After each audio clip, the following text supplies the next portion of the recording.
Classes. सो ये exercise हम लोग अब देखेंगे 1.2 रियल नंबर वास्तविक संख्या का। तो चलिए अब आगे बढ़ते हैं। तो सबसे पहले क्वेश्चन नंबर 1 की ओर ध्यान देते हैं। क्वेश्चन में कहा गया है कि निम्नलिखित संख्याओं को अभाज्य गुणनखंडों के गुणनफल के रूप में व्यक्त कीजिए। ये तो बहुत आसान है, तो चलिए देखते हैं। इसमें हमें अभाज्य गुणनखंडों के गुणनफल के रूप में व्यक्त करना है। तो सबसे पहले जो दिया गया है वो है 140। ये है क्वेश्चन नंबर 1 का पहला सेक्शन। क्या है? 140। तो सबसे छोटी संख्या ये 2 से चला जाएगा 70, फिर 35 और ये 5 से जाएगा 7। तो इसको कैसे लिखेंगे? 140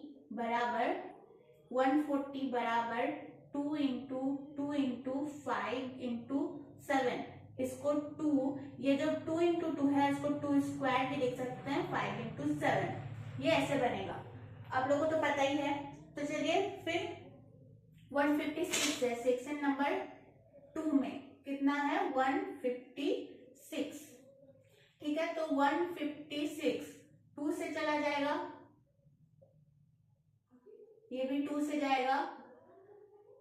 2 इंटू 3 6 होता है और 9 18। फिर ये 2 से तो नहीं जाएगा, ये 3 से चला जाएगा 13। तो इसको हम लोग कैसे लिख सकते हैं? 156 को 2 का स्क्वायर लिख सकते हैं क्योंकि 2 2 है, और इसको 3 इंटू 13। ये बहुत इजी है। फिर देखेंगे 3885 सेक्शन नंबर 3। 3885। ठीक है, 3885। ये तो 2 से नहीं जाएगा। ठीक है, तो इसे हम लोग क्या करेंगे? 3 से लेते हैं। 3 दूनी 6 और 21 हो जाएगा, और 3 5 15।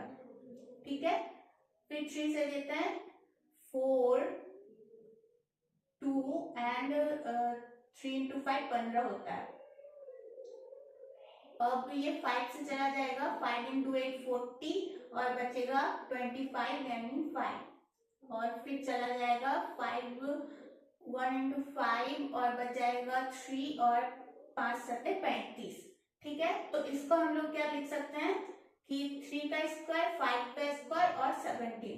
3 का स्क्वायर 5 का स्क्वायर और 17। ठीक है, ये तो बन गया। अब क्या है? 5005 सेक्शन नंबर 4। सेक्शन नंबर 4 यहाँ देख लेते हैं कितना है? 5005। तो ये 5 से देखते हैं 1 हो जाएगा 001। अब देखिए यहाँ पे आ गया 1001। अब तो ये 5 से नहीं जाएगा, इसे 7 से देखते हैं। 7 से हो जाएगा यहाँ पे 1 4 एंड 3। 143 हो जाएगा। अब ये 7 से तो नहीं जाएगा, अब इसे 17 से देखते हैं। 17 से तो यहाँ पे आ जाएगा 13। तो हम लोग क्या लिखेंगे? 5005 को हम लोग क्या लिख सकते हैं? 5 इंटू 7 इंटू 17 इंटू 13। इसे अभाज्य गुणनखंडों के गुणनफल के रूप में व्यक्त करना था, जो कि हमने कर लिया। अब देखिए सेक्शन नंबर 5 भी आप लोग खुद बना सकते हैं, बहुत इजी है। तो ऐसे ही क्वेश्चन नंबर 1 कंप्लीट होता है। अब आगे बढ़ेंगे क्वेश्चन नंबर 2 की तरफ।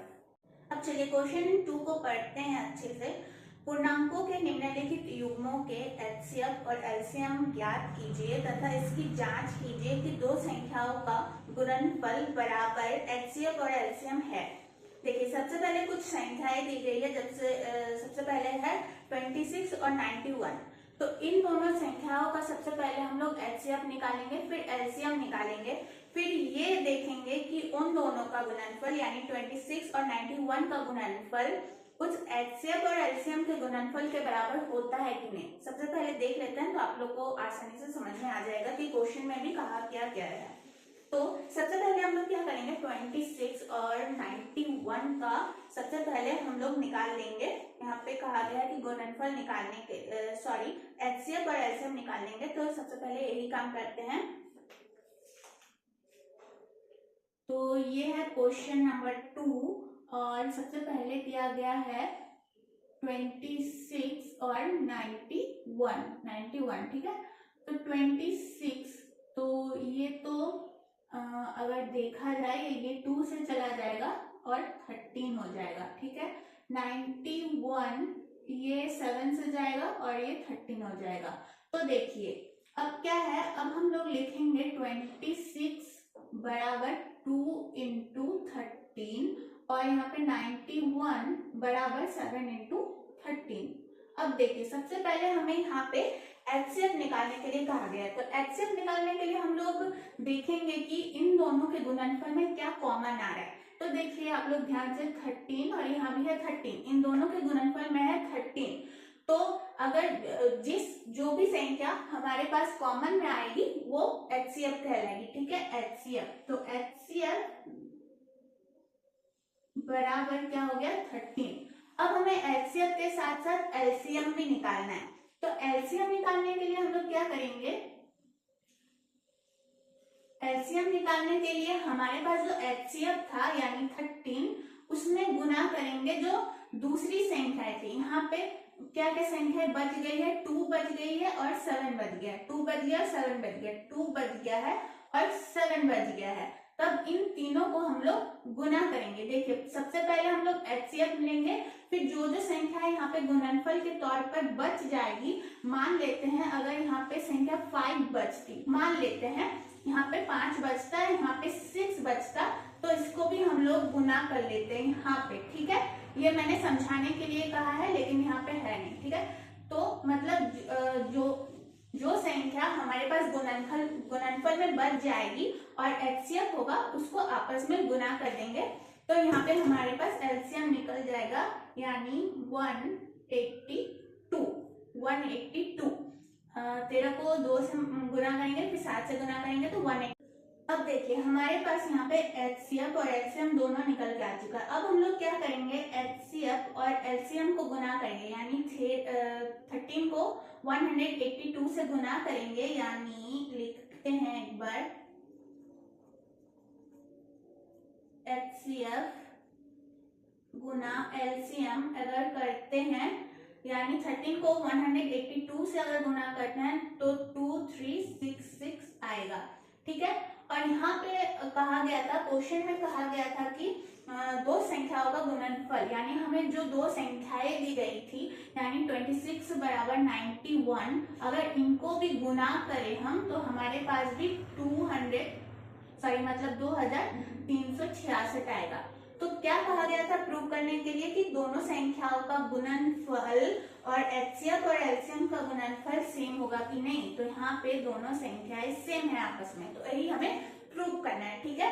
तो ये बन गया क्वेश्चन नंबर 2 का पहला सेक्शन बन गया। अब चलिए दूसरे सेक्शन की तरफ बढ़ते हैं। चलिए अब सेक्शन नंबर 2 की तरफ चलते हैं। क्वेश्चन नंबर 2 का सेक्शन नंबर 2 कितनी संख्याएं दी गई है, तो हमारे पास दिया गया है 510 और 92। पहले 510 का हम लोग देख लेंगे, पहले इसका अभाज्य गुणनखंड करते हैं फिर उसको गुणनफल के रूप में लिखेंगे जैसा क्वेश्चन नंबर 1 में किया था। तो सबसे छोटी संख्या 2 से जाएगी, 2 इंटू 2 4 होगा एंड 5 फिर हो जाएगा 5। तो ये फिर 2 से नहीं, ये फिर 3 से जाएगी 3 इंटू 8 हो जाएगा 24 और 5, ये फिर 5 से जाएगी यानी 17, ठीक है। तो 510 का हो गया और एक क्या संख्या दी गई है 92 का भी कर लेते हैं अभाज्य गुणनखंड। तो ये 2 से जाएगी, फिर 2 से जाएगी 23 और 23 तो किसी भी संख्या से विभाजित होती नहीं है तो इतना ही रहने देंगे। अब क्या करेंगे, देखिए 510 था हमारे पास, 510 को 2 इंटू 3 इंटू 5 इंटू 17 लिख सकते हैं, 2 इंटू 3 इंटू 5 इंटू 17 और यहाँ पे था 92, तो 2 इंटू 2 इंटू 23, 2 इंटू 2 इंटू 23। अब देखिए सबसे पहले हमें निकालना था एचसीएफ निकालने के लिए मैंने क्या बताया था ट्रिक, कि हमें जो संख्या गुणनफल में कॉमन दिखेगी, देखिए यहाँ पे 2 है, यहाँ पे 2 है, 2 आ गया। अब देखिए यहाँ पे 3 है लेकिन यहाँ पे 3 नहीं है, यहाँ पे 5 है लेकिन यहाँ पे 5 नहीं है, यहाँ पे 17 है लेकिन 17 नहीं है। वैसे ही 23 यहाँ है लेकिन यहाँ नहीं है, 2 यहाँ पे तो है और यहाँ भी है, लेकिन देखिए यहाँ पे एक बार 2, यहाँ पे एक बार 2 कॉमन ले चुके हैं, तो ये 2 हम नहीं लेंगे, तो एलसीएम निकल गया 2। अब एलसीएम की बारी। एलसीएम निकालने के लिए मैंने क्या कहा था कि सबसे पहले एचसीएफ देखेंगे। एचसीएफ था हमारे पास 2। अब देखिए क्या क्या संख्या है हमारे पास गुणनफल में बच गई है। अब आज गुणनफल में हमने जो जो संख्याएं ली थी, मतलब एचसीएफ में ली थी, उसके बावजूद हमारे पास क्या क्या संख्या बच गई है, 3, 5, 17, 2, 23। इसको हम लोग यहाँ पे गुना कर देंगे, 3, 5, 17, 2 और 23। अगर इन सभी को गुना करते हैं, सभी को अगर गुना करेंगे तो हमारे पास आ जाएगा 23460 आ जाएगा एलसीएम में। ठीक है, अब देखिए एचसीएफ और एलसीएम का हमें गुणनफल भी निकालना है, तो क्या करेंगे, लिखेंगे एचसीएफ इंटू एलसीएम। अब देखिए एचसीएफ 23,460 निकला है, उसको 2 से अगर गुना करते हैं तो 2 को 0 से गुना करेंगे तो 0, 2 इंटू 6 12 हो जाएगा, 2 इंटू 4 8 और 9 6 एंड 4 4 6 9 2 0 एचसीएफ और एलसीएम को गुना करने पर। अब क्वेश्चन में कहा गया था कि दोनों संख्याओं का गुणनफल क्या एचसीएफ और एलसीएम के गुणनफल के बराबर होगा, तो हमें एचसीएफ और एलसीएम का तो गुणनफल निकल गया, लेकिन अब हम लोग देखेंगे कि 510 को 92 से गुना करने पर क्या निकलता है, तो हाँ 510 को अगर 92 से गुना करेंगे तो इतना ही निकलेगा, 46,920। तो अब हम लोग लिख सकते हैं कि अतः इन दोनों संख्याओं का गुणनफल जो है वो एचसीएफ और एलसीएम के बराबर है। तो ये था क्वेश्चन नंबर 2 का सेक्शन नंबर 2। तो अब चलिए क्वेश्चन नंबर क्वेश्चन नंबर 2 का सेक्शन नंबर 3 देख लेते हैं।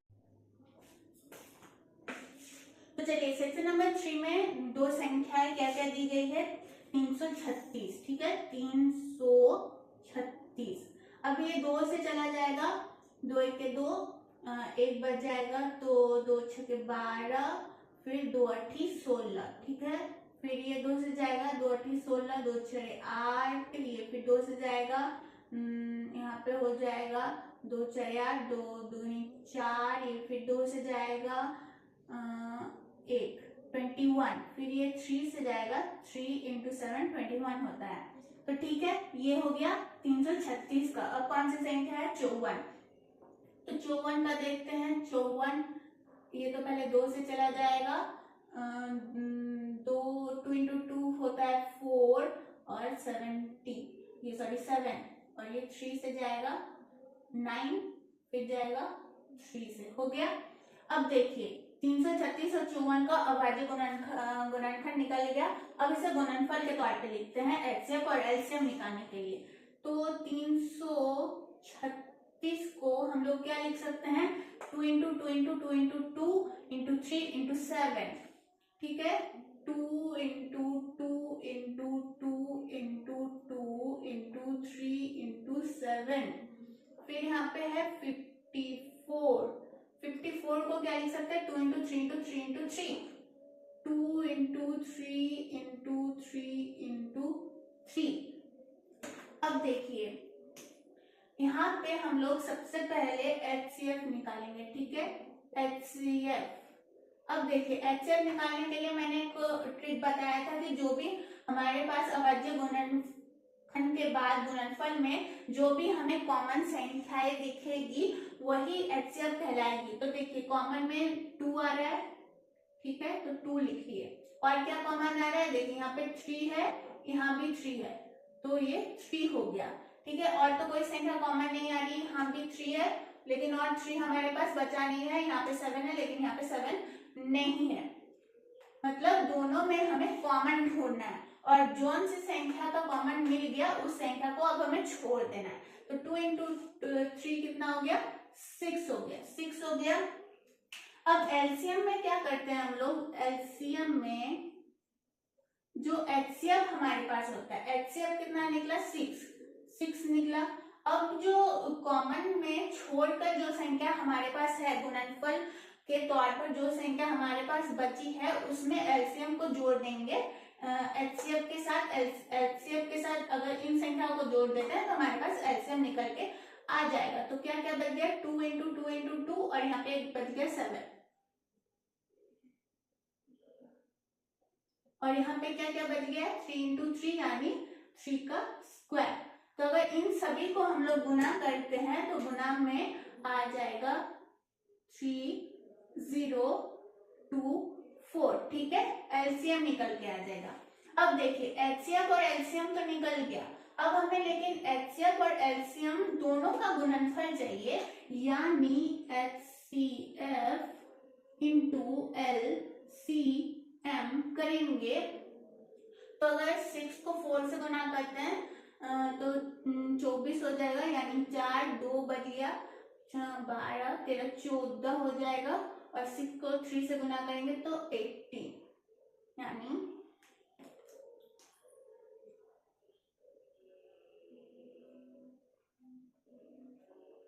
18,144 एचसीएफ और एलसीएम का गुणनफल। अब देखिए 336 को 54 से गुना करेंगे, ठीक है, 336 को अगर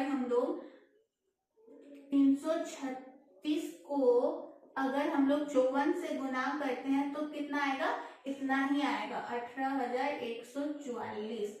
आप लोग चेक कर सकते हैं। तो क्वेश्चन में कहा गया था, क्वेश्चन में हमारे पास ये कहा गया था कि दो संख्याओं का गुणनफल एचसीएफ और एलसीएम है कि नहीं। तो दो संख्याओं का गुणनफल है 18,144 और एचसीएफ और एलसीएम का गुणनफल भी है 18,144। तो आप लोग लिख सकते हैं कि अतः दो संख्याओं का गुणनफल बराबर है एचसीएफ और एलसीएम के। तो इस तरह से क्वेश्चन नंबर 2 भी खत्म होता है।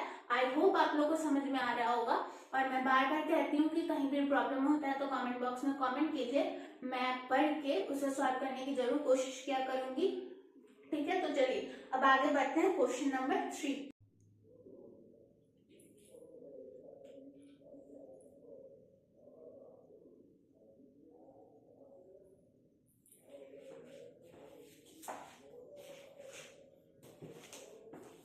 चलिए सबसे पहले क्वेश्चन को सही से पढ़ेंगे।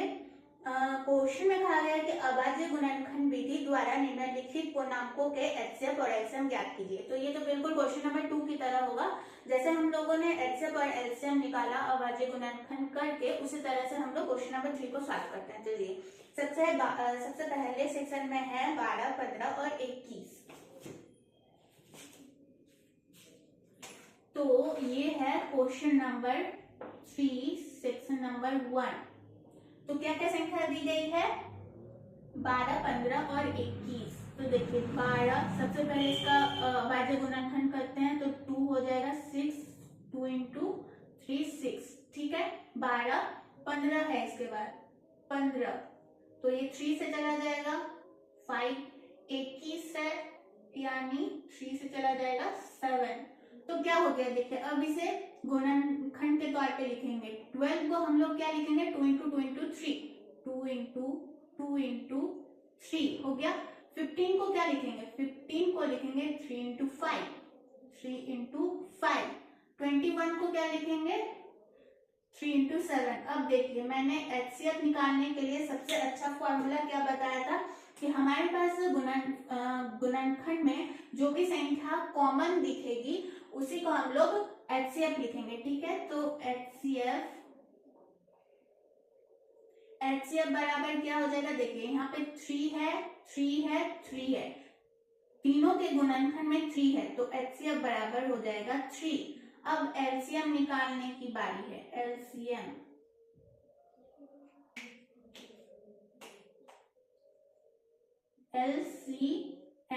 एलसीएम में क्या करेंगे हम लोग, एचसीएफ को लिखेंगे, एचसीएफ आया है 3 और गुणनखंड में कौन कौन सी संख्या बच गई है, ये दोनों 2 बच गया है, ये 5 बच गया है और ये 7 बच गया है। तो हम लोग लिख लेंगे 2 इंटू 2 इंटू 5 इंटू 7। अब इनको गुना करेंगे तो हमारे पास आ जाएगा 420। तो ये नंबर हो गया सेक्शन नंबर 1। अब चलिए सेक्शन नंबर 2 की तरफ बढ़ते हैं। तो सेक्शन नंबर 2 में कितनी संख्या दी गई है, यहाँ पे दी गई है 17, 23 और 29। 17, तो 17 तो जाएगा नहीं, 1 से जाएगा 17। 23 भी बिल्कुल वही होगा, 1 से जाएगा 23। 29 भी 1 के अलावा कोई संख्या से जाती नहीं है, 1 से जाएगा 29। तो 17 को हम लोग क्या लिखेंगे, 17 को हम लोग लिखेंगे 1 इंटू 17। 23 को हम लोग क्या लिखेंगे 1 इंटू 23 और 29 को हम लोग लिखेंगे 1 इंटू 29। अब एचसीएफ को निकालने के लिए मैंने एक फार्मूला बताया था कि जो भी गुणनखंड में कॉमन आएगा वही एचसीएफ कहलाएगा। तो एचसीएफ बराबर क्या हो जाएगा 1। ठीक है। अब एलसीएम निकालने के लिए हम लोग क्या करेंगे, एचसीएफ में गुना कर देंगे जो भी संख्याएं बच गई है। यहाँ पे 17 बच गया, यहाँ पे 23 बच गया, यहाँ पे 29 बच गया। तो 17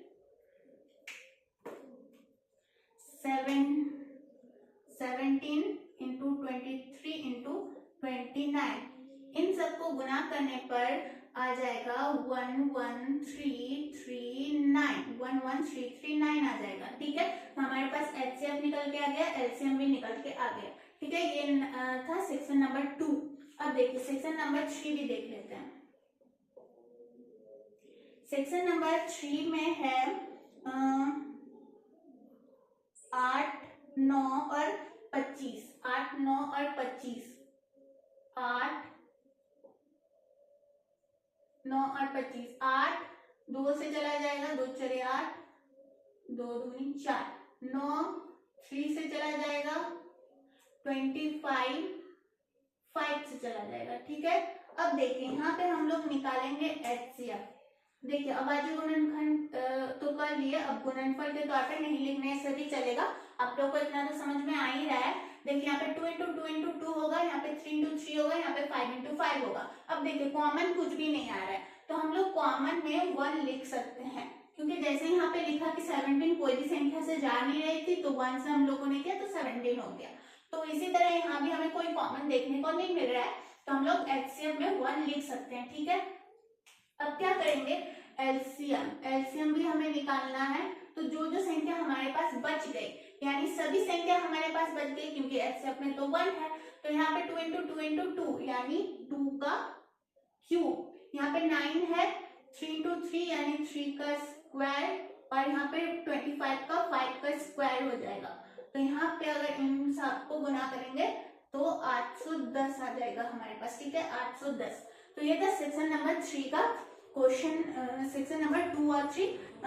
तो चलिए अब आगे बढ़ते हैं सेक्शन नंबर 4 की तरफ। ये क्वेश्चन नंबर 4 पहले, तो सबसे पहले क्वेश्चन नंबर 4 को देखते हैं। तो सबसे पहले अच्छे से क्वेश्चन को समझेंगे। ठीक है। ये इंपॉर्टेंट है। देखिए एचसीएफ ऑफ 306 और 657 का 9 दिया गया है और एलसीएम हमें ज्ञात करना है। यानी एक बात समझाती हूँ मैं, आप लोगों ने अभी क्वेश्चन नंबर 2 को देखा और उसमें कहा गया था कि दो संख्याओं का गुणनफल एचसीएफ और एलसीएम के बराबर होगा। सॉरी, एचसीएफ और एलसीएम के गुणनफल के बराबर होगा।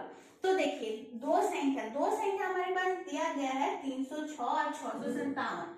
306 और 657। ठीक है।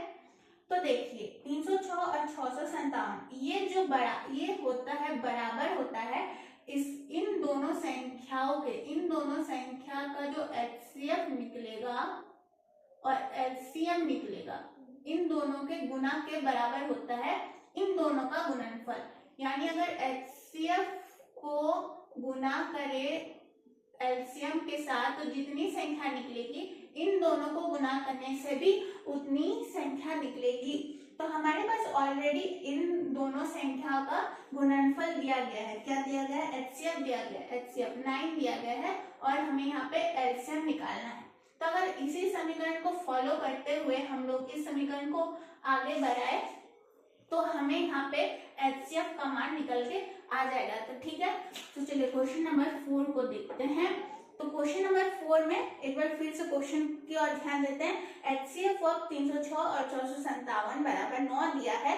एलसीएम 306 और 657 ज्ञात कीजिए। एलसीएम ऑफ 306 और 657 ज्ञात कीजिए। तो हम लोग लिखेंगे कि हम लोग लोग डायरेक्ट लिख सकते हैं कि जो है HCF गुना LCM बराबर 306 और कितनी संख्या दी गई है 657, ठीक है। तो देखिए इसी को हम लोग आगे बढ़ाएंगे। तो अब क्योंकि क्वेश्चन नंबर 2 में हमने सिद्ध कर दिया था कि दोनों संख्याओं का गुणनफल जो होता है उन्हीं दो संख्याओं के HCF और LCM के गुणनफल के बराबर होता है, ठीक है। तो HCF देखिए, HCF हमारे पास 9 दिया गया है, 9, और LCM हमें निकालना है 306 और 657 का। तो देखिए ये जो 9 गुना में है, एलसीएम के साथ गुना में है, तो क्या करेंगे, एक हम लोग काम कर सकते हैं, 306 और 657 है, ये जो 9 गुना में है इसे भागा में चेंज कर देंगे, ठीक है। तो फिर क्या करेंगे, इसे सॉल्व करते हैं, तो ये चला जाएगा 34 के साथ, 34 के साथ।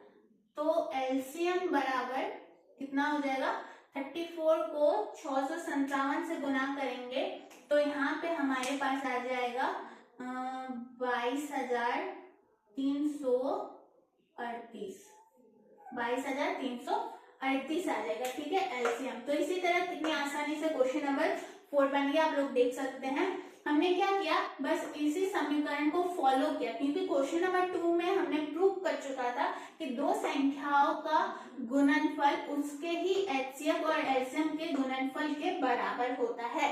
तो इसे ये समीकरण मिल गया, तो हमने इसे सॉल्व किया, तो हमारे पास LCM निकला। तो चलिए अब क्वेश्चन नंबर 5 की तरफ बढ़ते हैं। जांच कीजिए कि क्या किसी प्राकृतिक संख्या n के लिए संख्या 6 पर घात n अंक 0 पर समाप्त हो सकती है। यानी n जो है वो एक प्राकृतिक संख्या है, प्राकृतिक संख्या यानी 2, 3, 4, 5, 6 जितने भी संख्या है वो प्राकृतिक संख्या कहलाती है।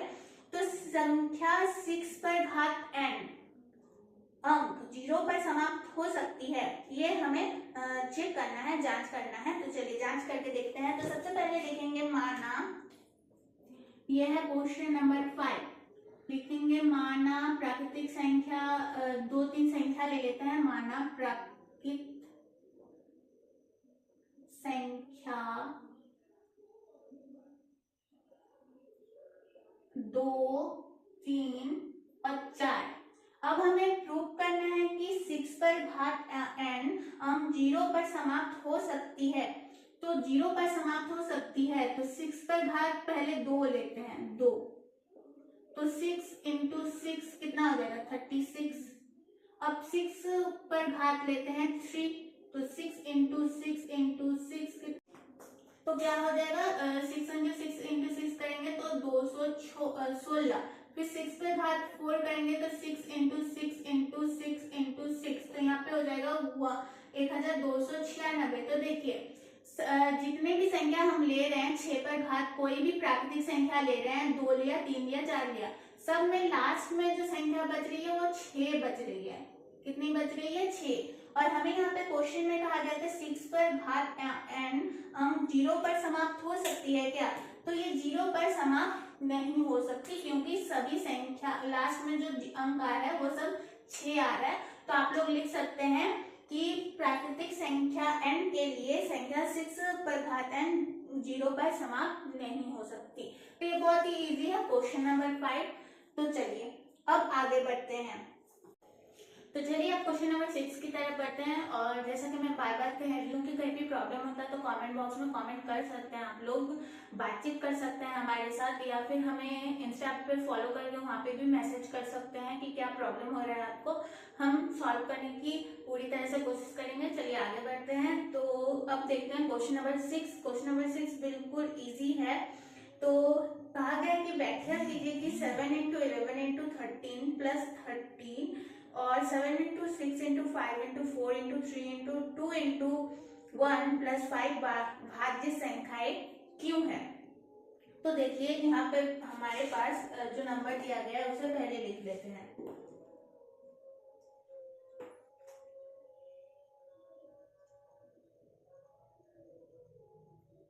क्वेश्चन नंबर 6 तो क्या क्या है 7 into 13 into 7 into 11 into 13 plus 13 इसे हमें प्रूव करना है कि ये भाज्य संख्या है। सबसे पहले बात करेंगे हम लोग भाज्य और अभाज्य की। आप लोग को पता ही होगा लेकिन मैं फिर भी क्लियर करना चाहती हूँ कि भाज्य और अभाज्य में क्या अंतर होता है। देखिए जब एक दो संख्याएं लेते हैं हम लोग, 2 लेते हैं और 8 लेते हैं। देखिए दो किससे किससे भागा जाएगा, या तो 1 से भागा जाएगा या फिर वो अपने आप से भागा जाएगा, यानी 1 और 2 से भागा जाएगा। और देखिए 8 किससे किससे भागा जाएगा, 1 से भागा जाएगा, 2 से भागा जाएगा, 4 से भागा जाएगा और 8 जो है वो खुद 8 से भी भागा जाएगा। तो 2 जो है यानी वैसी संख्या है जो सिर्फ 1 से या फिर अपने आप से, यानी मोटे तौर पर समझ लीजिए वैसी संख्या है जो सिर्फ 2 संख्याओं से विभाजित हो या फिर भागा जाए, डिवाइड कर सके, उसको हम लोग कहते हैं अभाज्य। क्या कहते हैं, अभाज्य संख्या। और वैसी संख्या जो 2 से अधिक संख्याओं से विभाजित हो, 2 से अधिक 3 भी अगर होगा तो वो भाज्य संख्याएं कहलाएगी। ठीक है, भाज्य संख्याएं कहलाएगी। यहाँ पे 8 जो है वो भाज्य संख्या है क्योंकि वो 4 संख्याओं से विभाजित हो रही है, और 2 जो है वो अभाज्य संख्या है क्योंकि वो सिर्फ 2 संख्याओं से विभाजित हो रही है। ये सिर्फ डिफरेंस है भाज्य और अभाज्य में। तो हमें क्वेश्चन में कहा गया है कि ये संख्याएं भाज्य संख्या क्यों है, हमें व्याख्या करना है यानी प्रूव करना है। तो देखिए हमारे पास एक दिया गया है, तो देखिए यहाँ पे प्लस है, यानी हमारे पास टोटल 2 पद है। तो प्लस है तो प्लस और माइनस में, अगर प्लस और माइनस मिला के 2 पद रहे तो हम इसमें कॉमन ले सकते हैं। तो कॉमन में क्या लेंगे, कॉमन में 13 ले लेंगे। यहाँ पे क्या क्या बच गया, 7 इंटू 11 इंटू यहाँ पे 1 बच जाएगा और यहाँ पे प्लस 1 बच जाएगा। ठीक है, तो देखिए 7 इंटू 11 77 को 1 से गुना करेंगे तो 77 प्लस 1 तो 78 हो जाएगा। अब देखिए 78 जो है वो 2 से अधिक संख्याओं से विभाजित तो होगी, यानी वो भाज्य संख्या है, लेकिन 13 तो नहीं होगी। 13 तो हो गया अभाज्य संख्या। 13 सिर्फ 1 से विभाजित होगा या फिर अपने आप से विभाजित होगा। तो चलिए 78 को हम लोग क्या करेंगे, इसको विभाजित करते हैं। यहाँ पे हो जाएगा 3 और यहाँ पे हो जाएगा 9, फिर ये हो जाएगा 13। तो हम लोग 13 इंटू 2 इंटू 3 इंटू 13 इंटू 1, यानी देखिए 1 लिखने का भी कोई मतलब तो नहीं बनता, लेकिन हमने लिख दिया। तो देखिए हम लोग कह सकते हैं कि 78 जो है वो 2, 3, 13 से भागा जाएगी, विभाजित होगी, इसीलिए ऐसे हो गया ये भाज्य संख्या। ये प्रूफ हो चुका है, ये हो गया भाज्य संख्या। तो ये तो बन गया। अब हमारे पास और एक संख्या दी गई थी, उसको भी देख लेते हैं। तो देखिए क्या दिया गया था, 7 into 6 into 5 into 4 into 3 into 2 into 1 और प्लस 5। देखिए 5 है यहाँ पे, तो हम इसमें कॉमन ले सकते हैं। 5 को कॉमन ले लिया तो क्या क्या बच गया, 7 6, यहाँ पे 1 रह जाएगा, 4 इंटू 3 इंटू 2 इंटू 1 और ये प्लस 1। ठीक है, तो 5 हो गया यहाँ पे। इन सबको गुना करने पर आ जाएगा 1008 आ जाएगा, प्लस 1 है प्लस 1। 5 को 5 ही रहने देते हैं, इनको जोड़ देंगे तो 1009। तो जैसे कि हमने यहाँ पे 78 को विभाजित किया और इतना नंबर आया हमारे पास, तो अगर 1009 को भी विभाजित करेंगे तो 1009, जैसा कि हमें पता है 1009 भाज्य संख्या है। ठीक है, तो भाज्य संख्या है तो वो विभाजित तो होगी 2 से अधिक संख्या से।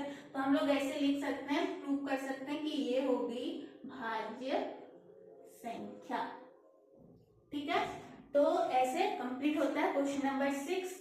ये इम्पोर्टेंट नहीं है, एक बात मैं कह दूं, इस एक्सरसाइज में जो question number 3 and question number 4 है वो बहुत इंपॉर्टेंट है। आप लोग बार बार रिविजन कीजिएगा, एग्जाम में बनता है ऐसे क्वेश्चन। ठीक है, ये बन गया क्वेश्चन नंबर 6 और इस एक्सरसाइज का लास्ट क्वेश्चन बचा है क्वेश्चन नंबर 7। चलिए देख लेते हैं।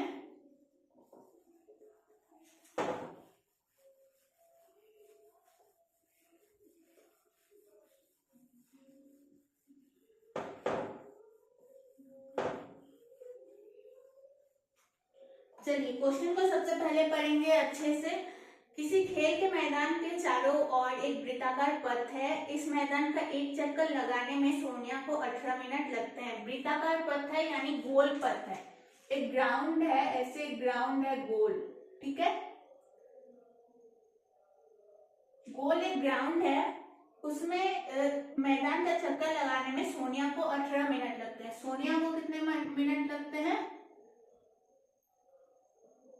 18 मिनट लगते हैं, ठीक है, इस ग्राउंड का एक चक्कर लगाने में। जबकि इसी मैदान का चक्कर लगाने में रवि को 12 मिनट लगते हैं। रवि को कितने मिनट लगते हैं? तो 12 मिनट लगते हैं, ठीक है।